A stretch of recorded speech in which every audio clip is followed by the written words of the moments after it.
Hai guys, selamat berjumpa kembali pada channel novel populer viral yang keren ini. Saat ini admin akan menghadirkan sebuah novel yang viral dengan alur cerita yang sangat menarik dan seru, yang berjudul Kaisar Agung Seni Bela Diri. Sebelum mengikuti keseruan ceritanya, mohon bantuan kalian untuk subscribe, like, dan share video yang ada di channel ini. Selamat menikmati.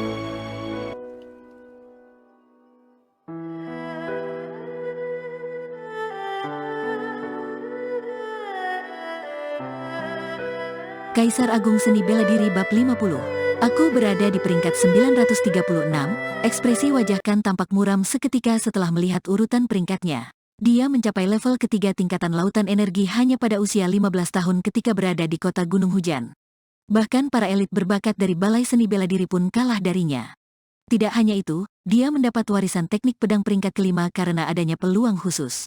Oleh karena itu, sebagai jenius yang tiada tandingannya, dia tidak pernah menganggap serius orang lain yang seusia dengannya. Namun, ketika ikut serta dalam ujian masuk divisi non-inti Gerbang Kebebasan, dia bertemu dengan Xiu. Kekuatan yang selalu dia banggakan dihancurkan oleh Xiu, dan dia dikalahkan dengan mudah. Kekalahan telak tersebut membuatnya merenungkan tentang hal ini. Dia merasa bahwa hal itu terjadi bukan karena dirinya terlalu lemah, tetapi karena Xiu terlalu kuat dan abnormal. Dia datang ke Menara Naga Terbang dengan percaya diri, tetapi dia hanya berhasil menduduki peringkat ke-936. Dia hampir berada di peringkat terbawah dari lebih dari 1000 murid non-inti Gerbang Kebebasan. Senyum pahit muncul di wajah Kan yang berlumuran darah. Dia berpikir, ternyata akulah yang terlalu sok tahu. Jenius, hanya aku sendiri yang menganggap diriku jenius.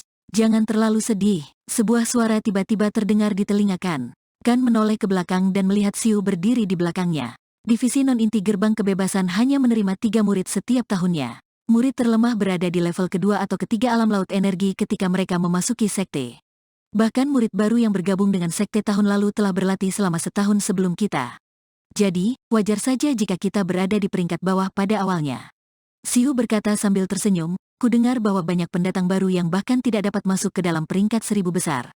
Meskipun Kan adalah lawan Xiu ketika memperebutkan peringkat pertama dalam ujian masuk, mereka telah memasuki divisi non-inti Gerbang Kebebasan bersama-sama. Ketika melihat senyuman menyedihkan di wajah Kan, Xiu mencoba untuk menghiburnya.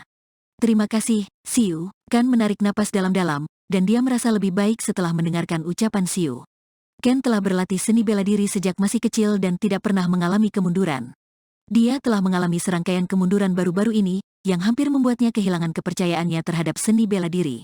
Namun, ucapan Xiu pada saat kritis seperti ini menariknya kembali dari tepi tebing kehancuran. Kan sangat bersyukur, dan dia mengagumi Xiu atas toleransi serta kebaikannya itu. Apakah kamu juga kemari untuk ikut serta dalam uji coba Menara Naga Terbang? Kan berhasil menenangkan diri dan bertanya kepada Xiu. Sekarang aku akhirnya mengerti arti pepatah yang mengatakan bahwa selalu ada seseorang yang lebih kuat darimu. Ketika aku berada di kota Gunung Hujan, tidak ada seorang pun seusiaku yang bisa menandingiku. Tetapi, ketika aku datang ke divisi non-inti Gerbang Kebebasan, banyak sekali orang yang lebih baik dariku. Bagaimanapun, kota Gunung Hujan adalah sebuah kota kecil. Di wilayah Kabupaten Naga Awan, kota tersebut tidak ada apa-apanya. Sementara itu, hampir semua talenta elit Kabupaten Naga Awan berkumpul di divisi non-inti Gerbang Kebebasan. Melihat Xiu tampak tenang, Kan bertanya dengan rasa ingin tahu, menurutmu, kamu berada di peringkat berapa? Aku belum mencobanya. Siapa tahu, jawab Xiu sambil tersenyum. Xiu datang sedikit terlambat. Ada beberapa orang lainnya yang masuk ke Menara Naga Terbang untuk ikut serta dalam uji coba sebelum dirinya. Setelah beberapa waktu berlalu, tampak beberapa orang lagi yang diangkut keluar dari Menara Naga Terbang, dan menduduki peringkat sekitar 700 atau 800. Wajah Kan kembali terlihat muram di sebelah Xiu. Akan tetapi, dia juga tahu bahwa dirinya merupakan murid baru, dan ada kesenjangan besar antara dia dan murid-murid lama itu. Namun, dia juga yakin bahwa dengan bakat yang dimilikinya bahwa setelah beberapa tahun, dia pasti akan mendapatkan tempat di antara 200 murid paling terkenal di urutan peringkat Menara Naga Terbang. Sambil mengepalkan tinjunya dan menggertakkan giginya, Kan berkata, aku ingin kembali dan berlatih dengan keras. Xiu, semoga kamu bisa mendapatkan hasil yang bagus di Menara Naga Terbang. Selesai berkata, Kan berbalik dan pergi. Tidak lama setelah Kan pergi, giliran Xiu yang memasuki Menara Naga Terbang. Itu Xiu, ku dengar dia akan berduel dengan Lin Jingyun di arena kematian pada siang hari ini. Seseorang di level ketiga alam laut energi menantang murid level ketujuh alam laut energi. Dia berani sekali. Jingyun berada di peringkat 137.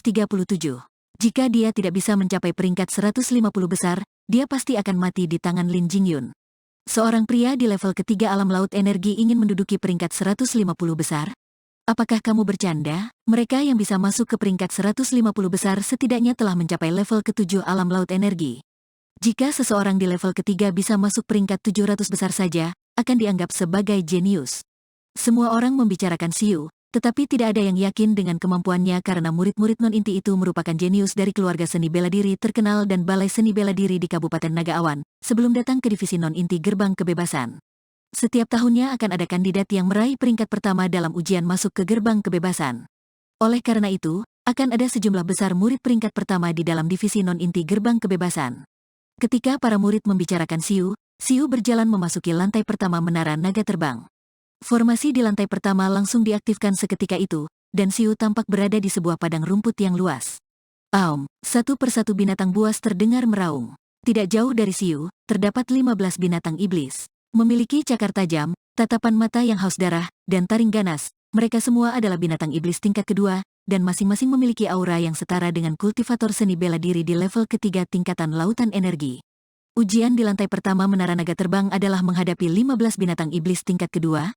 Mata Xiu tampak menyipit. Meskipun ini adalah binatang iblis tingkat kedua biasa, jumlah mereka terlalu banyak untuk dihadapi olehnya seorang diri tanpa kekuatan di atas level keempat tingkatan lautan energi. Sejauh yang dia tahu, murid yang bisa lulus ujian di lantai pertama bisa menduduki peringkat sekitar tentu saja peringkat tersebut didasarkan kecepatan waktu yang Deutu KDA membunuh binatang iblis dan tingkat cedera pada peserta ujian. Mustahil bagi seekor binatang iblis untuk bertarung melawan peserta sendirian. Ketika formasi diaktifkan, ke-15 binatang iblis tingkat kedua itu berkumpul dan menerkam Xiu dari segala penjuru. Binatang pertama yang menerkam Xiu adalah seekor harimau. Kulitnya tebal, sehingga sulit untuk melukainya dengan pisau atau pedang. Tinju macan naga agung, Xiu tidak menggunakan pedangnya. Sebagai gantinya, dia mengepalkan tinju dan mengumpulkan energi vitalnya. Dia melemparkan tinju secepat kilat, dan langsung memukul harimau tersebut. Tubuh sang harimau hancur di udara dan berubah menjadi titik-titik cahaya yang melayang pergi. Hal itu menunjukkan bahwa tinju Xiu cukup kuat untuk membunuh harimau tingkat kedua. Harimau ini hanyalah salah satu dari 15 binatang iblis yang ada. Xiu tidak menghentikan gerakannya sama sekali.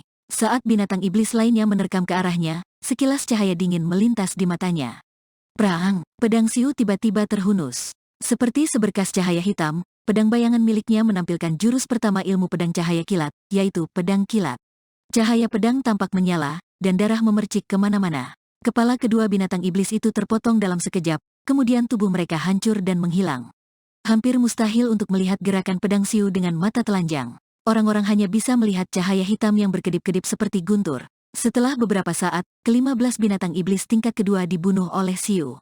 Pemandangan di sekitar Xiu tiba-tiba berubah. Padang rumput menghilang, dan Xiu masih berada di lantai pertama menara naga terbang yang dikelilingi oleh tembok batu. Sambil membawa pedang di sarungnya, dia naik ke atas dan tiba di lantai 2. Tidak ada perubahan pemandangan di lantai 2 menara naga terbang. Namun, 15 sosok muncul tiba-tiba. Masing-masing dari mereka berpakaian putih dan terlihat kabur. Sebagian dari mereka membawa senjata dan sebagian lainnya bertangan kosong. Lawan kali ini memiliki jumlah yang sama, yaitu 15. Akan tetapi, aura yang menyebar dari ke-15 sosok itu sangat kuat, dan setara dengan kultivator seni bela diri di level kelima tingkatan lautan energi. Prang, seorang kultivator menghampiri Xiu sambil membawa pedang di tangannya. Sebelum bilah pedang menyentuh Xiu, seberkas cahaya hitam melintas dan kepala kultivator pun terputus. Seketika itu juga, dua berkas cahaya pedang muncul. Xiu menghindari serangan tersebut dengan cepat dan hanya meninggalkan bayangannya di tempat. Kemudian, muncul bayangan kedua, ketiga, keempat. Dalam waktu singkat, di bawah pengepungan para kultivator level kelima tingkatan lautan energi, Xiu membentuk 7 bayangan. Hal ini menunjukkan bahwa Xiu sedang menggunakan kemampuan gerakan 10 bayangan tingkat teratas. Wus, pedang bayangan melintas, dan para kultivator menargetkan serangan mereka ke 7 bayangan yang dibentuk oleh Xiu. Sementara itu, pedang Xiu langsung membunuh kultivator lainnya yang berada di level kelima tingkatan lautan energi. Dengan adanya kemampuan gerakan 10 bayangan, Xiu menghindari sebagian besar serangan dengan mudah bahkan jika dia dikepung. Untuk beberapa serangan yang tidak terhindarkan, dia bisa segera menangkal serangan dengan melambaikan pedang dalam kecepatan tinggi. Jika Xiu ingin membunuh seseorang, dia akan membunuh orang itu dalam sekejap. Sudah 1 jam, kenapa Xiu belum keluar juga? Haha, mungkin dia sedang dikejar oleh 15 binatang iblis di lantai pertama dan sedang berusaha melarikan diri. Jika dia tidak berhasil lolos dari lantai pertama, setidaknya dia akan berada di peringkat yang sama dengan Kan. Mari tebak apa peringkat akhir yang bisa dicapai olehnya. Sejumlah murid non-inti membicarakan hal ini di sekitar menara naga terbang. Pada saat ini, pedang bayangan di tangan Xiu tampak terbang di udara di lantai kedua menara naga terbang. Setiap serangan pedang secepat kilat, dan Xiu telah sepenuhnya menunjukkan ilmu pedang cepat dengan baik. Kepala tampak terbang satu persatu, dan darah menyembur keluar seperti air mancur. Xiu yang mengenakan baju hitam tidak menunjukkan ekspresi apapun. Dia membunuh satu orang setiap mengayunkan pedangnya. Pada akhirnya, dia berhasil membunuh 15 orang yang memiliki kekuatan level kelima tingkatan lautan energi di lantai kedua. Namun, Xiu merasa tidak enak badan. Meskipun kemampuan gerakan 10 bayangannya telah mencapai tingkatan kelengkapan, dia masih tidak mampu menghindari semua serangan dari 15 kultivator level kelima tingkatan lautan energi yang mengepungnya. Baju hitam yang dikenakannya telah rusak, dan hampir setengah dari energi vitalnya terkuras. Meski demikian, nyawanya tidak dalam bahaya. Menurut ketentuan menara naga terbang, para murid yang datang untuk berlatih akan langsung diteleportasi keluar begitu nyawa mereka terancam. Menurut Xiu, tidak ada yang bisa lulus dari ujian kedua tanpa kekuatan di atas level ke-7 tingkatan lautan energi. Aku penasaran lawan seperti apa yang akan muncul di ujian ketiga.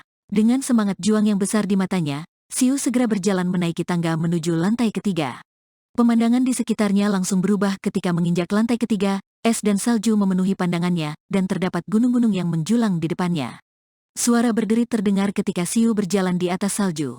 Angin dingin yang bertiup membuat Xiu menggigil. Lingkungan yang dihasilkan formasi di menara naga terbang sangat realistis. Xiu mengaktifkan energi vitalnya untuk menghilangkan hawa dingin yang menerpa tubuhnya. Saat itu juga, lawan yang harus dihadapi di lantai 3 muncul. Ia adalah serigala yang memiliki tinggi sekitar 2 meter, dengan panjang 5 atau 6 meter dan bulu seputih salju di sekujur tubuhnya.